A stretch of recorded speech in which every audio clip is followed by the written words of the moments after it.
Good afternoon, everyone. The statistics surrounding drowning incidents are not just numbers.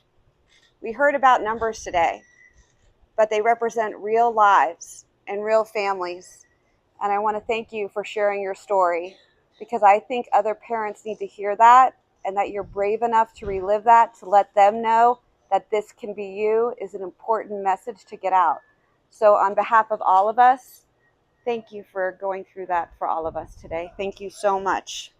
As already stated, according to the Center of Disease Control and Prevention, Florida is ranked 4th in the United States for unintentional drowning deaths among all ages. And that's the statistic from 2021. Based on the numbers today, imagine how high that's going to be. It's alarming. It's alarming that our youngest and most vulnerable are the greatest at risk. But I want to focus on a group that isn't always talked about here. And I'm going to do that because I was a special education teacher, and because I taught students with developmental disabilities. And I know firsthand that sometimes students elope. They like to run away. It's part of their behaviors, and they see that water and they have no fear.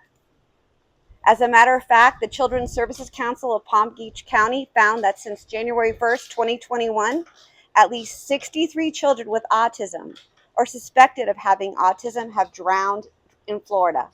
Imagine that. Have drowned in Florida. During that time, the majority of drowning cases in Florida involved children at least 5 years old, and those children did have autism.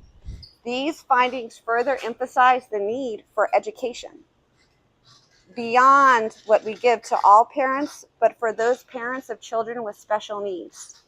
So I am urging those parents to reach out to the Autism Society, to other groups here in Florida, to know what to do and how to mitigate those risks when you have a child with a developmental disability who will run and simply enter the water.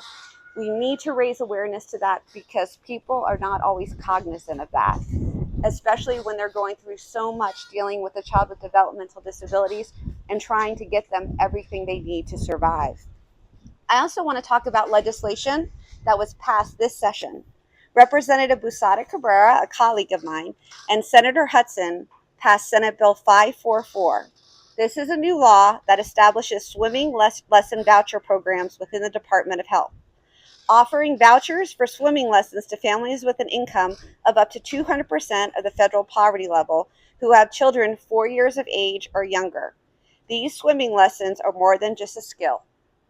These swimming lessons will be a lifeline for these children. And to learn more about the Swimming Lesson Voucher Program and how you can take advantage of this opportunity, please visit watersmartflorida.com. I'm going to repeat that again. watersmartflorida.com. This website will provide information on water safety and resources available to families in need. And as we move forward, we need to continue to have these conversations. Drownings are preventable. We need to raise awareness to make sure that we can prevent them from happening again. So thank you very much.